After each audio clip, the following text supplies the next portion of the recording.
Thomas Biebl is the Director of Marketing and Communications at Salzburg Global Seminar, where he is responsible for leading the implementation of a new communication strategy to raise the profile of Salzburg Global Seminar.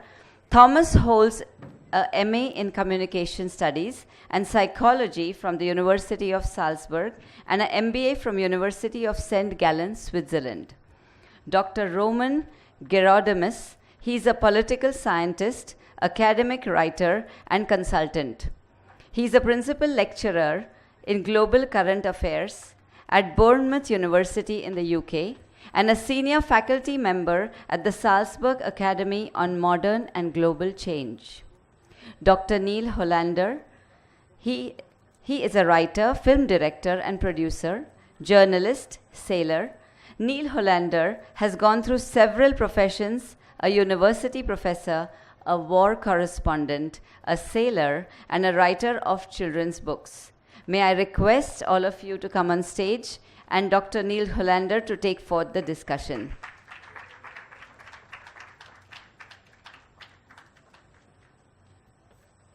Okay, I'm supposed to be the moderator of this little affair. That means I have the right to cut people off, which I will do, by the way. I'll just take the mic away and turn it off, one or the other, if anybody goes too long in time. Basically, we're meant to be talking about global diversity and global synergies and so forth. I'd just like to make the point here in the beginning that there are 4 gentlemen here, myself included, each of us from a different country, each of us a fellow of the Salzburg Seminar at different points in time, some of us several times. So you'll get 4 different kinds of perspective on the global seminar. What I'd like to do, if possible, is to focus the discussion not on differences, but on similarities. Because over the years, I think the Salzburg Seminar has been able to capitalize on the similarities between people and minimize the differences. All kinds of events have happened in the Salzburg Seminar, major events. You can make a case, for example, that the Irish Civil War was solved right there on the grounds at a doing. And there are numerous other things. I think what I'll try and do now is just pass the microphone around to each of my colleagues here, and let them tell you who they are and what they've done, and then we'll try and open the forum up for discussion. For myself, I've attended several seminars there. I attended one on peace, which was extremely useful to me.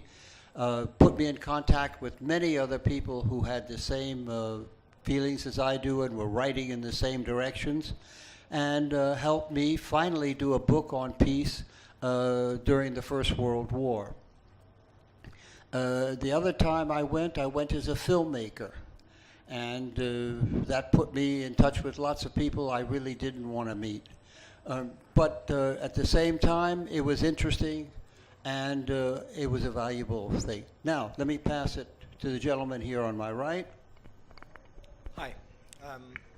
Well, first of all, to say it's a great pleasure to be here, and thank you to the festival and to Dr. Manjari Prabhu for inviting us. My name is Roman Gerodimus. I work at Bournemouth University in the UK, and my connection with the Salzburg Global Seminar is that I've attended an amazing initiative called the Salzburg Academy on Media and Global Change over the last 8 years. It's been going on for 11 years now, and we bring together 80 students and 30 faculty and industry leaders from around the world. We finished our session a few weeks ago, and we had Supreme Court Justice Anthony Kennedy from the US Supreme Court, journalist Robin Wright, people from all over the world. We've worked with the UNDP, Global Voices, Red Cross Red Crescent, and basically the concept is, and the reason I'm mentioning it here, is we bring people from literally all over the world, 5 continents, with the most diverse backgrounds, people from all religions and ethnic backgrounds, loads of different identities, people who often grow up in a very polarized, very heavy conflict states, and within 3 weeks they eventually work together to address issues of global concern. And it's a unique process that I personally have learned a lot as a participant in. Even though I'm faculty, I learn probably as much as the students over the last decade or so. So I want to reflect a little bit on that as part of your questions. And then I think it's interesting to try, as Neil said, to try to find the things that unite us and the common threads. And it's not easy, but it can be done, and it's very fulfilling and very rewarding when that happens. So I'm gonna hopefully can share some thoughts on that.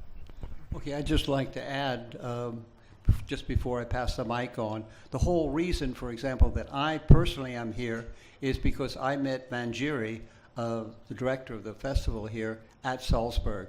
And we got to know each other, and that has matured over the years. Okay, here we go. Thank you, Neil. My name is Thomas Biebl. I'm the Director of Marketing Communications for Salzburg Global Seminar.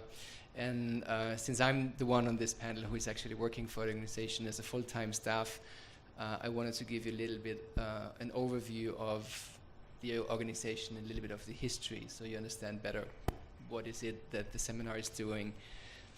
The seminar was founded in 1947 by 3 young guys, all studying at Harvard University in America. 2 Americans and 1 Austrian. And what they found after the Second World War was the complete devastation of Europe and the big disappointment in their parents' generation that such a war could happen after the first catastrophe with the First World War. And so they thought what they wanted to do was a Marshall Plan of the mind. So the American government created a Marshall Plan to economically rebuild Europe. And what those 3 guys had in mind was to do something similar on a mental, spiritual basis. So what they were really passionate about, the idea to bring in former enemies, get them to a common ground and just talk, basically. Harvard wasn't very excited about this idea. They thought it's a lot of communist crap, what they're talking about, and they didn't really want to fund anything like this. But good ideas usually prevail, and it was the same with the seminar. And the Austrian guy, Clemens Heller, was the son of a very famous publisher in Austria. His father published the first books of Sigmund Freud, so he was relatively wealthy, so the son could afford to study in Harvard. And they were really good friends with Max Reinhardt. You may not know Max Reinhardt. He was one of the most famous theater directors in the 1920s in Europe. He was the first one who ever staged big Shakespeare plays all across Europe. So he was pretty wealthy and acquired extremely charming palace in Salzburg from an archbishop built 300 years ago. And he had a very lavish lifestyle, and in the 1920s, all the big theater and movie stars were in Salzburg. And since he was a Jew, he had to flee from the Nazis and never came back. He died in New York. But his widow got back the palace, and when she heard about this idea, about this Marshall Plan of the mind, and bringing in young people to change the world and really have something that they think might make a difference and has an impact. She said, I don't have the money to support you, but I have this huge building, and if you want to do that, come to Salzburg and run. So he ran, and he made the impossible possible and brought almost 100 students from Eastern Europe and Western Europe together with a faculty of 20 high-profile professors from Harvard, and they had their first summer school on American studies in 1947. That's so far the background, and we can talk more about what the seminar is doing currently. I'm going to try and talk without knocking over this table, which would make for interesting, theatre, but there we go. Hello. Good afternoon. It's lovely to be here. My name is Daniel Hahn, and I'm a literary translator. I took part in a Salzburg Global Seminar, I think 9 years ago, on the subject of translation. It's I think I'm the only person on this panel who's only been once, so the only reason I'm here is really just to kind of smile charmingly at Thomas until I get invited again. It was an extraordinary experience being there, and one of the things that made it extraordinary was precisely what you've been hearing, this sense of bringing people together from very different places to talk about this thing that, I suppose, a problem which we have in common, even if our ways of approaching the solutions will be different. And that's one of the reasons why I wanted to say something with due deference to what our moderator said at the beginning. I want to say something in defense of diversity, actually, because one of the things that I think is really interesting about, though he's going to take the microphone from me, I know this, I'm keeping an eye on him. One of the things that I think is really interesting about the way the seminar works and the way a lot of our sort of projects work is the strength is precisely in the fact that people come with different views and from different places. When Roman was talking about bringing people from 5 continents, of course, there are challenges that come with that, but that is also, I'm sure, one of the strengths of the way the program works. As someone who works mostly as a literary translator myself, my job is to increase diversity as much as possible and to propagate diversity, to get people to value diversity. Because what I have to do is I have to look at the book market in the English-speaking world, for example, and say, well, that's all very well, but actually I think you should hear from these people who you don't know, and you should hear these stories and these voices which you don't know.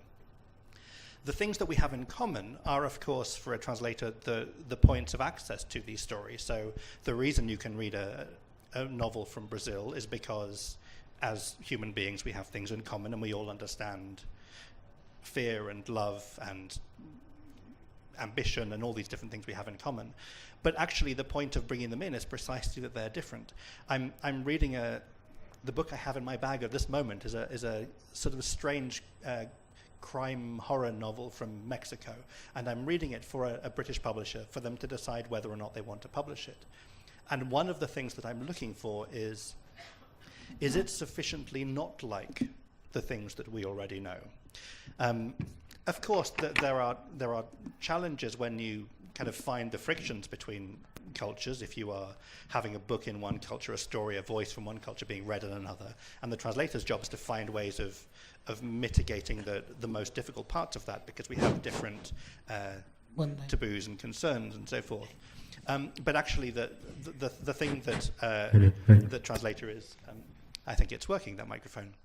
The thing that yes, that's a good. Neil is throwing his voice to the other microphone. But the thing which I think is one of the great goods of translation, one of the reasons we do it, is precisely because it takes something which threatens to be not sufficiently diverse.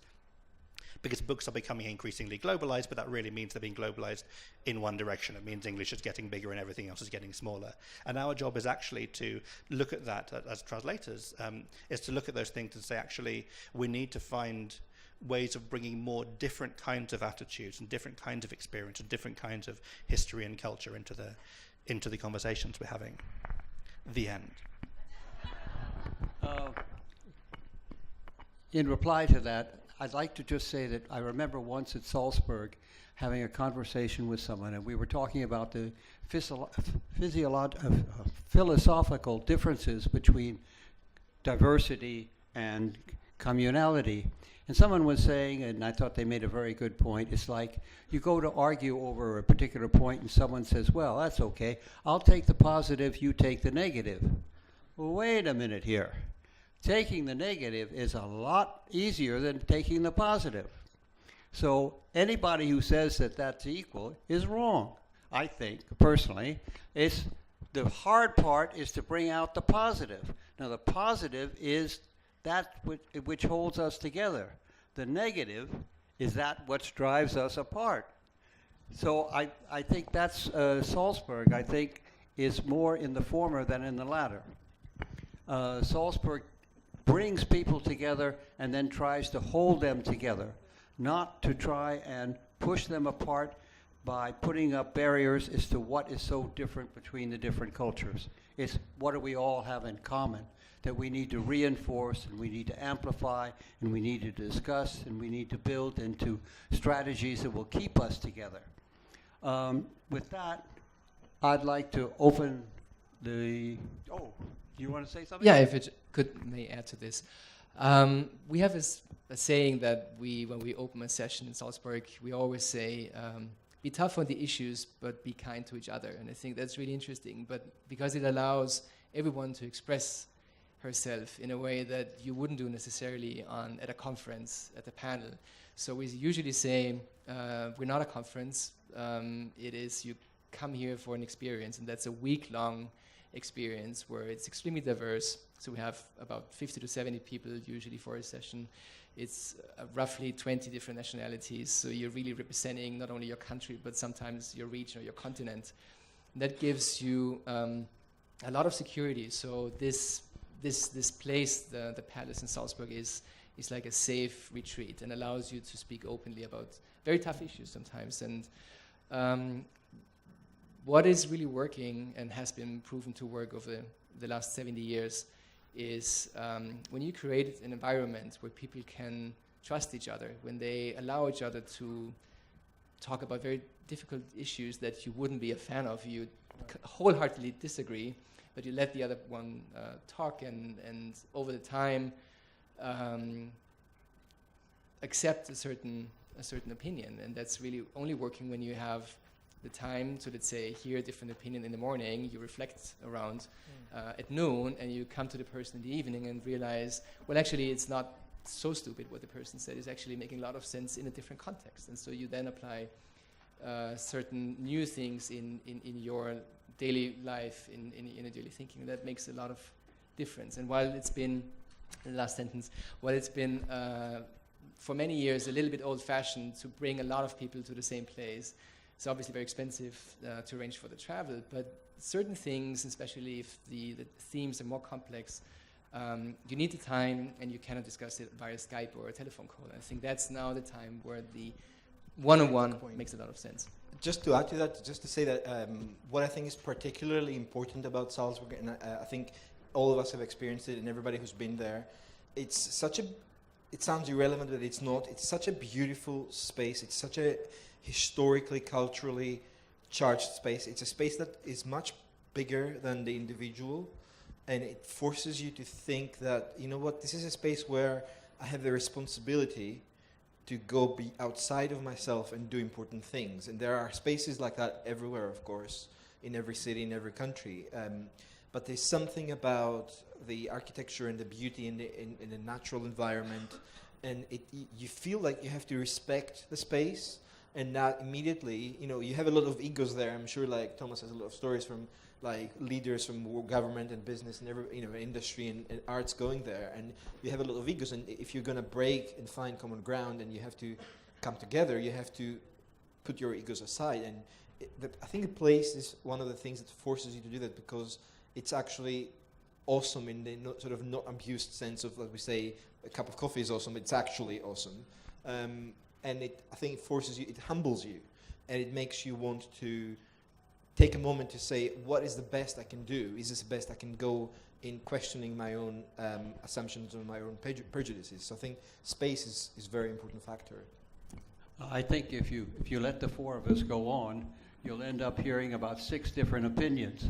So I think the best thing at this point would be to, if anybody has any questions. Does anybody have any questions? Where? You see someone?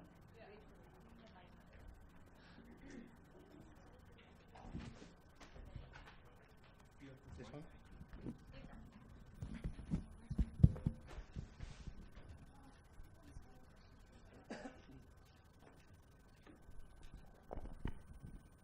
Hi.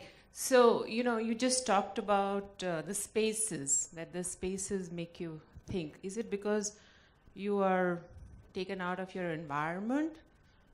Is that what happens? Because when you're in your environment, you're kind of, caught in that and not really recognizing the difference. So that's first question. And I would totally go along with Daniel there when he said that, diversity is good. Before even surfacing the positive, isn't it more important to open the doors to say, hey, there is a difference between people? So 2 questions actually. There certainly are. I'll try one of them. Just one. I think if you open the door to diversity, it's so easy to find, as I was saying before, the negative. They're there, it's all over, it's the easiest thing to pick up and to throw back at somebody. I think it's far more difficult to say, wait a minute, what do we have in common? Who are we really? What are the elemental things that brings us together? And to build that up so that you have such a strong bastion that you can throw negatives at it. And with that, I'll pass it on to you. Oops. Just to say that with regard to what Neil just said and what you just said, I think it's important to people come into these spaces, into any space, with a lot of baggage, and that's not necessarily a negative thing. It's who they are, it's where they come from, what they believe, and that's fine.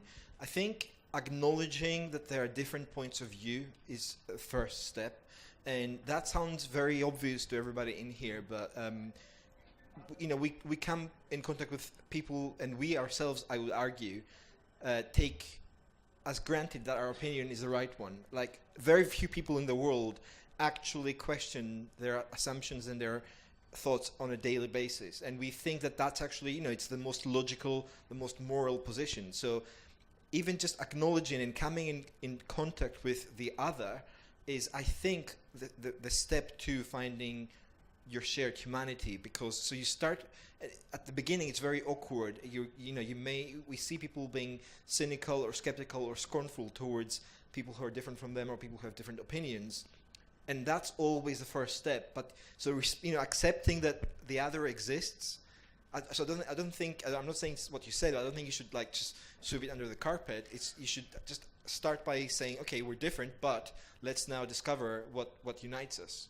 Because if you try to kind of like not suppress it, but like hide it, then it will come up. So I think you have to just drill down to it, as it were. And then for the space, it's that you are outside of your comfort zone, which is very important. But also, and maybe Thomas will say a few things about it, it's like there are no distractions there, like phones or other people, emailing you. We try to keep it very sort of analog, and we're co-presence there, and our focus is 100% there.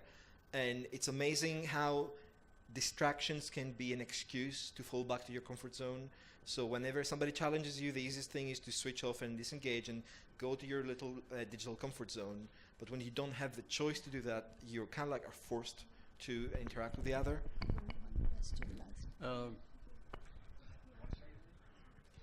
There was one thing that I learned when I attended a session that I realized when I'm talking to groups or at conferences. There's a certain paradox in, on the one hand, acknowledging different opinions at the other person, but also you can only value and really reflect on another's opinion if you know yourself and your own opinions. And sometimes it's easy to say, I know this is right or this is wrong, but the more you talk to others, the more that you realize that your standpoints are shifting at times, and you tend to have a very strong opinion, let's say in the morning on a certain topic, but it ends over the conversation. And the more you open up to allow yourself to have a certain opinion, it allows you to open up to the others. And I think that's funny for me in a way, because sometimes it's a paradox. And I think you can experience really well at Salzburg. Yeah, I think what I'm trying to say is I'm coming at it from I happen to be a pacifist, so I'm coming at it from the point of view, if we can build strong walls that pull us together, then we can talk about the things that drive us apart. But we should not talk about the things that drive us apart until we have those walls. And that's why I think translation, for example, to encroach on your domain there, is so important, because it tells us that somebody in the south of Portugal has the same problems as somebody in Finland. And I think the fact that you read from different nationalities in translation opens up these literatures to you, which is what, in a way, this festival is all about, in many respects, helps to pull us together. It means then that we're thinking about, you used that phrase, things that drive us apart, and it means thinking about the ways in which being with people who have different attitudes and experiences and questions and so forth, what you can get to that to bring to something collective which is bigger, rather than seeing it as something that drives you apart. Because actually, when Roman was describing that experience of being with those people, especially at the beginning, you're constantly surprised, I think. I think you're rarely surprised in your day-to-day. I'm very rarely surprised by attitudes of people I work with day to day. There's a kind of consensus, there's a kind of agreement about the way in which we work. There are kind of worlds in which, you know, you have a kind of consensual view about things. And actually to be in a group of people who say things that may be slightly shocking until you think about them, or maybe surprising, or maybe formulated in a different way. What that should be doing is not making us think, that's it, I don't want anything to do with this person. No. It should make you able to expand the capacities you have for thinking in certain ways. And I suspect that everyone who came to the session I was at in 2008, their kind of, you know, their sort of intellectual horizons widen slightly in slightly different ways because of the friction when they come across other people's views. Yes, it gives you a kind of communal vocabulary. And that's what I think is important, that you develop this communal vocabulary, whether you speak Portuguese or French or German or whatever. And that is what's going to hold us together. That's what's going to stop wars. And that's what's going to stop conflict. Do we have any more questions out there? Yeah. Good evening, everybody. Actually, this question is to the entire panel, and this is a little different, maybe a little academic, but this is with respect to a researcher, Gert Hofstede, who's done a lot of study on diversity, and he said in one of his comments that diversity is nothing but a nuisance from an organizational point of view. So I would like to know your comments. Would you agree with him, this coming from a researcher? And if yes, why? If no, why? Here's our researcher. There are a lot of challenges associated with diversity, and I just saw a paper that was published last week which showed that ethnic diversity, even in high trust societies, makes people want to sort of hunker down and shut themselves, but that's a challenge. Diversity is actually wealth. It's biodiversity in nature, in anything that is beautiful, in nature, in life, in architecture, in everything, is precisely because of diversity. So diversity is all we have. If everybody were the same, if everything looked the same, if everybody acted the same, I can't think of a more nightmarish scenario than everybody doing the same thing. I mean, I would just want to leave that universe straight away. And it's not a matter of just not conforming, it's a matter of enrichment and learning. And I mean, we don't learn from the things we know, we don't learn from the things that we agree with, we learn from everything that goes beyond our comfort zone and what we know. And so I think definitely disagree with that one. I'll take a slightly different point of view, of course, just to be contentious a bit. Yes, diversity is fine as long as it's held in commonly held barriers, in barriers that people agree upon. A society which is highly trusting allows this diversity within limits, but there are limits. And if you go beyond those limits, then you start to destroy the common trust. Anybody else want to? Yeah, I mean, I think the only thing I'll add to that is I mostly agree with what Neil said. I won't entirely agree, partly because it's really boring if we all agree with each other. Which completely makes Roman's point. One of the things that, as you may know, we're having issues in the UK, where I'm from, with the way not just recent migrants and refugees and immigrants are treated, but also people who've been in my country for a generation or two generations. So there is a big kind of conversation that makes it sound too polite. There is a certain amount of turmoil about this subject of how people are made welcome and whether they should be made welcome. One of the things that keeps coming up in the conversation is if you go to a school in London, something like, I think it's 41% of people who live in London were not born in the UK, which is absolutely enormous. And of course, there are lots and lots of people on top of that who are, like me, a first generation British. I was born in London, my parents were not. Does this make it difficult to teach a class? Of course it makes it difficult to teach a class if every year 2/3 of your students don't speak English and they always have different languages. Of course it makes it more difficult. is it worth it? Well, obviously it's worth it. But that is sort of the question, is whether this thing, which I think is a problem you have to acknowledge, because of course it's harder to teach people who at the beginning of the year don't have a common language, whether in fact the scale of the problem is marginal, is trivial compared to the enormous wealth that you get from it, as Roman was saying. Okay, let me reply to that for just a second. I live in Paris. Paris, for the last 150 years, has been at least 25% immigrant born. Now, is it worth it? Your question.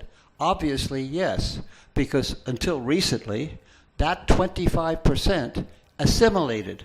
They learned to speak French, they adopted the French culture, and they became essentially French. You identify somebody as being French, who is French and who is not French, by really whether or not they speak the language and they have assimilated the culture. It doesn't matter where they're born. So that's the other side of the coin. There's one more thing to your question. We've been talking about the offline experience, so to speak, of diversity. What I think is a huge threat is the fake diversity that is represented in online social networks and all the algorithms that are out there. When whatever you Google for something, or else you think that you have a very diverse overview of the world, and you think that you know so many people on your Facebook friends list and others, but it's actually a very, very narrow view that most of them have.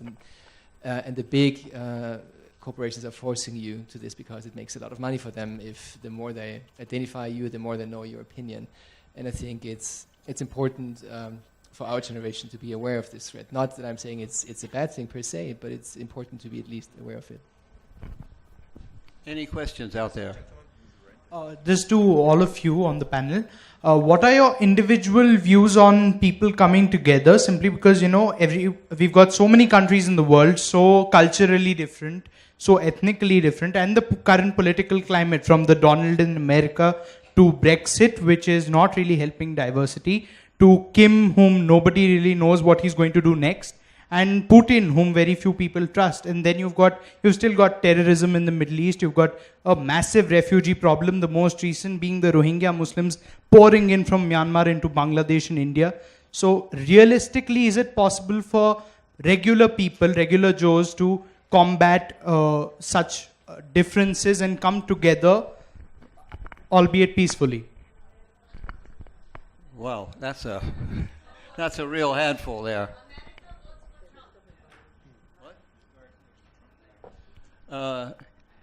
You've got 4 people up here who are anti-Brexit and who are anti-Trump.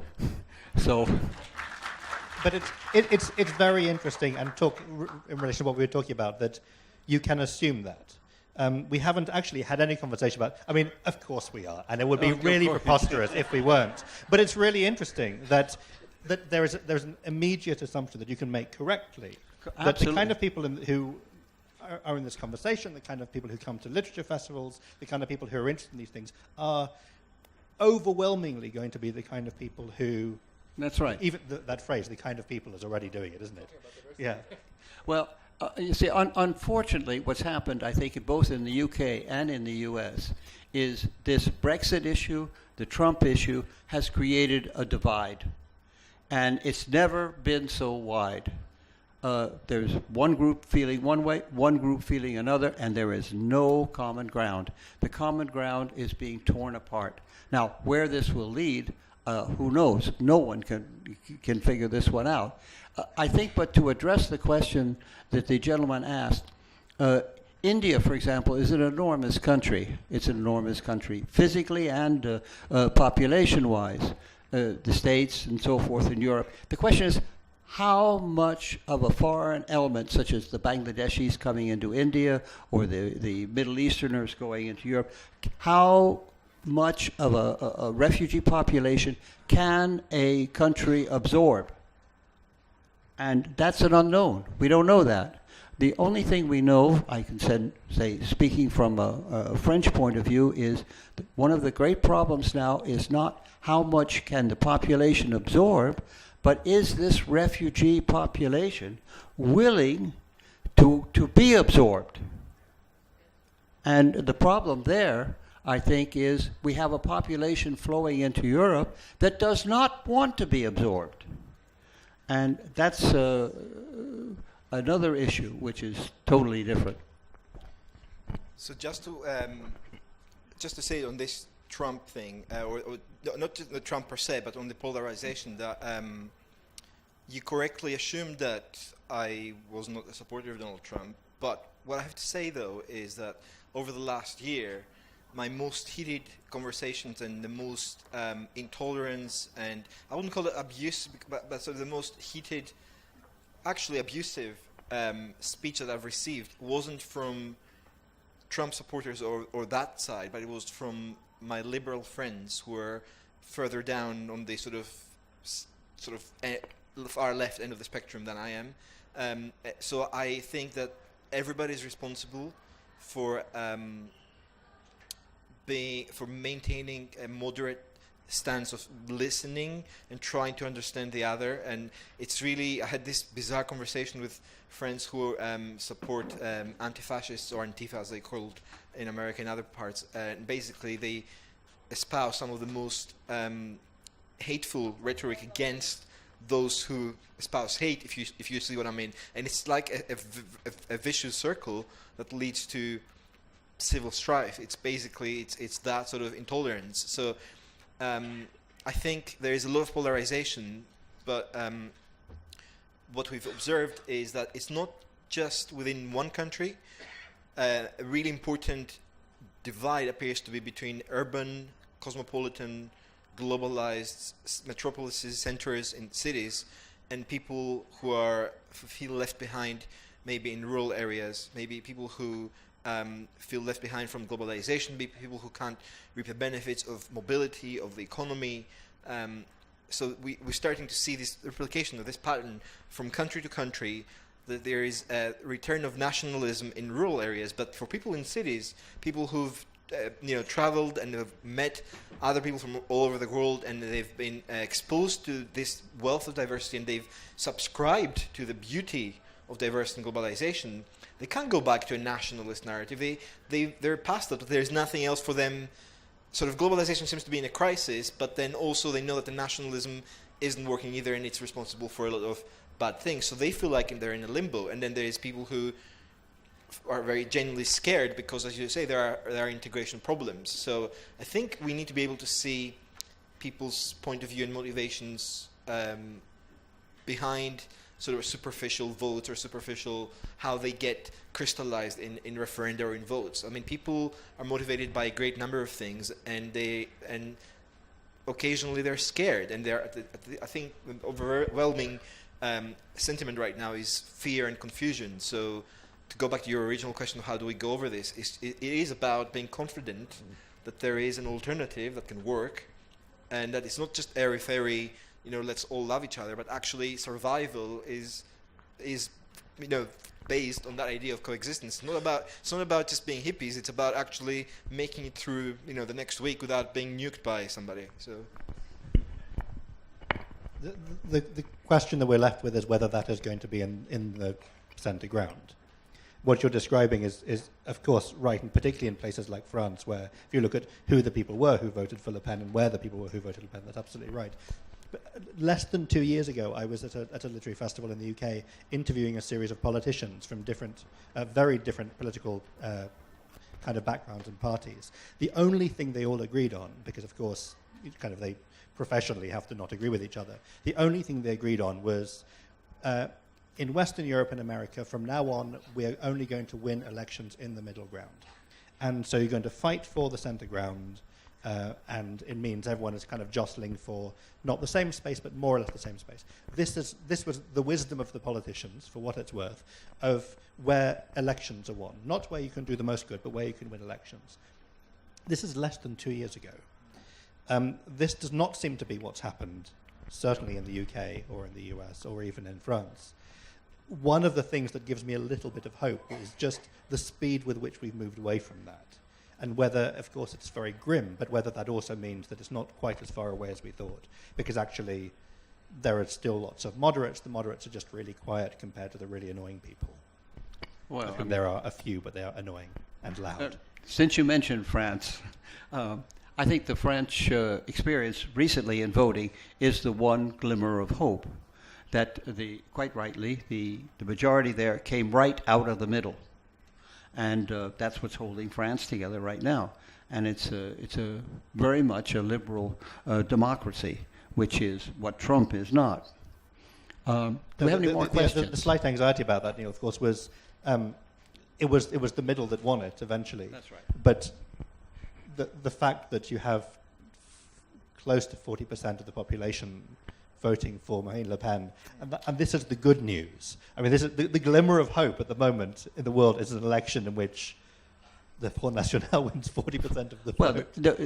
Well, the Front National fell apart. Now it's in tatters. It went from 40% down to 10%, 12%. Completely fell apart at the end of that election. Anyway, before we get into too much of politics, let's take some more questions if we can. I was wondering, how does one participate in the Salzburg global discussions? And if you don't have the resources to go there, what can we do in our own countries? What have you been doing, or you might know other people who've been doing in their own countries? Well, first of all, everyone can attend a session in theory. We're not looking for, or what we're looking for is people with a certain expertise, as a certain requirement to participate in an active dialogue. Since it's not a conference, it wouldn't make sense if you were joining a session on financial regulation, talking to policymakers and people from national banks, because you wouldn't be able to attend a proper dialogue. But however, we always look for extreme diversity in a positive sense. So what we're all the time actively creating are settings where, let's say, a PhD student from Uganda is having an intensive conversation on a panel with a CEO from a big bank in the US. And so I think this is really important for us, is this ingredient of diversity, and we wouldn't have survived for 70 years if we wouldn't have meticulously looked for this grain of diversity. In terms of how do people attend and how do they fund it, we try to have, for most of our sessions, up to 100% scholarships in order to allow this diversification, in order to allow people, students, people from developing countries, people from rich countries but who are not working as a banker, let's say, to attend a session in Salzburg. And so I think that's also been part of the success story of the last decades, is that we are really looking for this inclusive environment where as long as someone has a shared interest and wants to change the world, as tacky as may sound, I think everyone on this panel and everyone who is a Salzburg Fellow has this really deep wish to make the world a better place. And I think that's really the common ground in all of this. I think that's quite true. Speaking about the seminar, there has always been this very positive march forward. Life is getting better, it will get better, and we can make it better attitude. I think what's happened recently, just to turn to the States, is now virtually all the press, most major publishers are all of the anti-Trump persuasion. So you have a whole literate, the whole literate intelligentsia, if you will, is on one side of the equation here and commanding all the resources of the press, which is why Donald Trump is resorted to direct these tweets that he does, and he has a White House Now channel that he speaks under. And he's trying to create something different. So we have a complete difference here in the States of complete absence of a formal dialogue. Yeah. Hi. Good evening. I have a question for Mr. Biebl and one for Mr. Hollander. For Mr. Hollander, it is when you talk about assimilation, when refugees come, when somebody who's different from the society they come into, who decides what is assimilation? And I mean, what are the parameters? Where do you stop, with the change? With language that you said, but other things. And for Mr. Biebl, do you have any plans of getting the Antifa and the neo-Nazis together at Salzburg? do you have a plan for getting the Antifa from the US and the neo-Nazis there? You want to take that?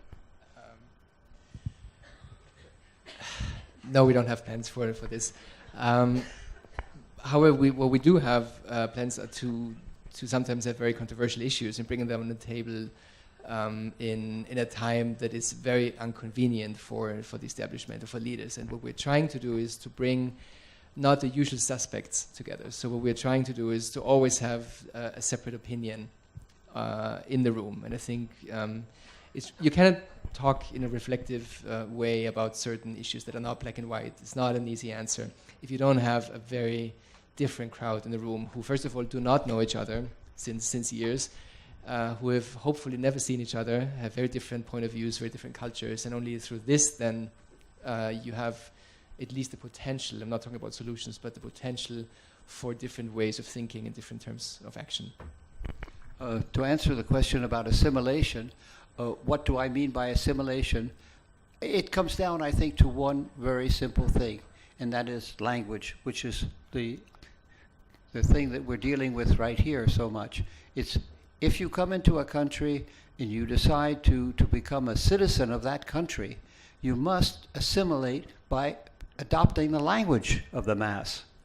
And that's what I'm talking about in France. That's our big problem now. In France, we have immigrants coming into the country who refuse to speak French, who are putting... Many of them are coming from England, in fact. I'm sorry?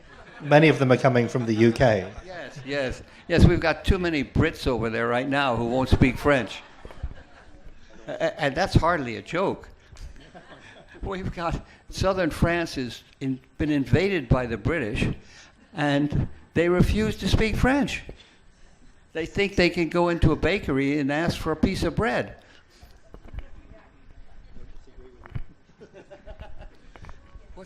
Any other question?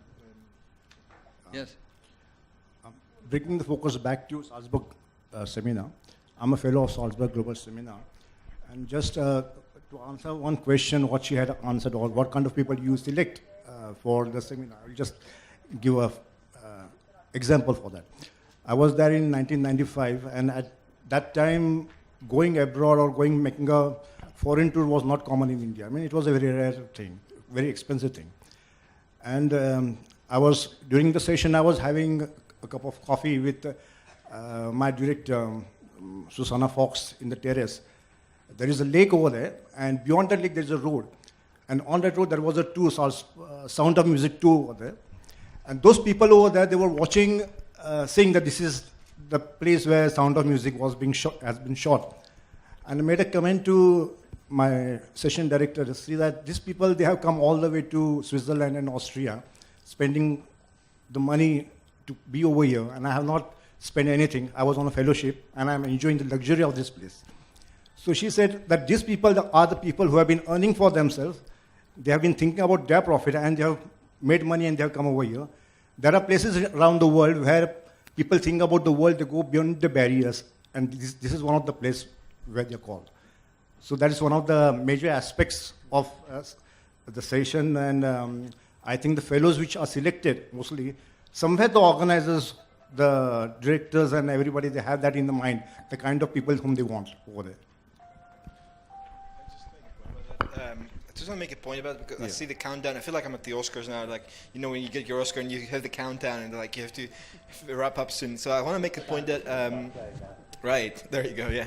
So, no, I do a lot of research on global issues, and I'm not aware of any other place quite like the seminar, what they do. I mean, there are other places. She was modest. Sorry? She was modest to say that. Absolutely. I think probably there is no other place in the world, but and this is going to sound very cheesy, but it's things like this that are so important at bringing people together. Like, you know, it's as Manjiri, I think it was said at the beginning. It's not just an event. It's what, you know. It's the actual quality of putting people in the same space. And obviously, we couldn't have done a lot of that without the internet and how much, you know, it's brought into our lives. But just to reiterate the importance of co-location, and the easiest way to go sort of break through your differences and find common ground is to sit with somebody at the table, and look at them in the eye and sort of read their body language. And that's how the best diplomacy takes place. That's how the best business deals take place. That's why people are on the plane all the time. Because if we could do everything on the phone, that would be fine, but we can't. You need to be there and actually, and it's sometimes, I think, I'm sure Thomas will agree with me, it's not just only what goes on in the formal session, it's what goes on in the coffee breaks, in all the social events. I mean, in the academy, we take our students to field trips in the Alps. We do a lot of social events like karaoke nights and football games and concerts and barbecues, because it is, at the end of the day, and it's through that intercultural experience that they find their commonality. It's not in the formal class time that they do that. It's actually having to share a room or having to sit down for 3 meals a day together over 3 weeks. And then that's how you need that interaction, and we need to do our best to keep bringing people together physically, I think. Anything else? Anything else? So, you were talking about diversity, about people coming from different countries, different cultures. There could be diversity within one people from the same nation, same language, same place also. When somebody said diversity is wealth, I tend to agree with that. Because when we stop respecting this diversity, and when difference of opinion is looked at as negativity, and there is no provision for dialogue or discussion, something like what happened few days back in Bangalore can happen. You may be killed by your own people just for holding different opinion. One of the women writers and journalists was killed, not by a different culture person, not by an immigrant. It all happens if we do not respect the diversity amongst ourselves.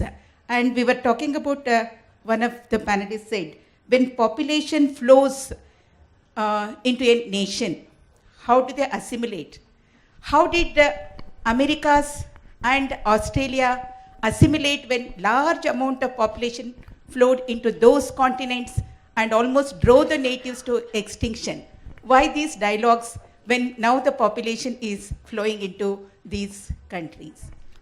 Okay, speaking of this thing about language, do not forget that in, I think it was 1777, there was a vote taken in the American Congress as to what language they would speak, since there were two competing languages, English and German. And English won the vote by 1. America speaks English today because of 1 vote. Another thing about the assimilation of languages, which I think is the crucial factor of assimilation, also there was a movement in Europe before the First World War to get the Europeans to speak one language.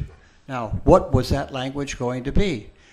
Of course, the French wanted French, and the Germans, and the Brits, and so forth and so on. So they created another language called Esperanto.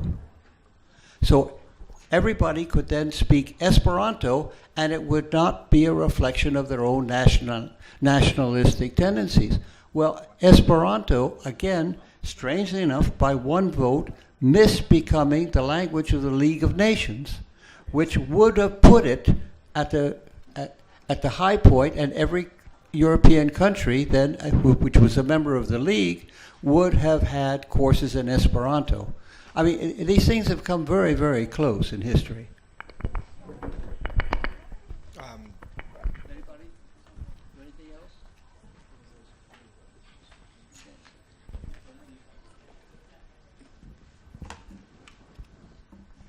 Hello, my name is Tanvi, and I'm studying media and communication. So my question to you guys is, there's so much of film and TV made every year.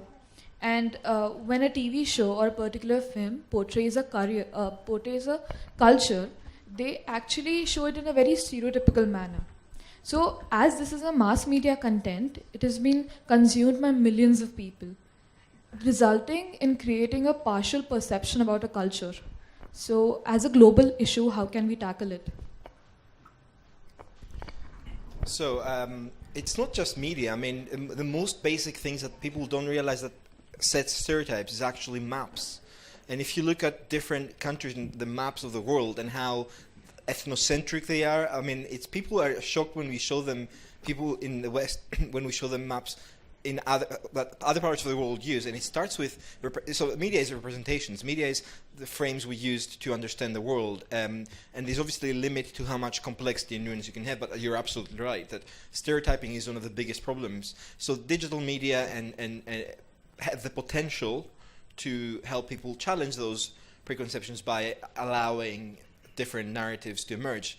The problem is, as Thomas was saying before, that algorithms and comfort zones means that people don't necessarily search for those alternative representations. So for me, what is really, really important is to not just think that just because you have a good point to make, a fair point to make, just because you're misrepresented, doesn't mean that that it's it's going to happen on its own. You have to be really good at communicating and changing those stereotypes. So that means being very media literate, knowing exactly what you need to produce to engage the audience so as to make your point in a clever way. So it's about not feeling like nobody owes you anything, nobody's going to give you anything. You actually have to earn it yourself, and you have to earn the right representation, and you have to compete with a million other stimuli from all over the world. But there are ways to do it if you're good at creating media texts that are hopeful, that are positive, that people, that speak to people's humanity. So what we have in common is our humanity, and the single most important, the easiest way to bring people together is when they start to talk about themselves. It's about finding what is essential about human nature and that people can identify with. I think that always does the trick of dispelling stereotypes. I'm sorry to interrupt, but we have to wrap up our session. Our time is up. So thank you so much for the wonderful information. It was a pleasure listening to all of you. Before you leave, thanks to our sponsors, Vishwakarma Publications, MIT VPU, Bronze Partner, Jaico Publishing House, Crossword Bookstores, Hospitality Partners, Hotel Rami Grand, International Partner, Salzburg Global Seminar, Frankfurt Book Fair. Thank you, everybody.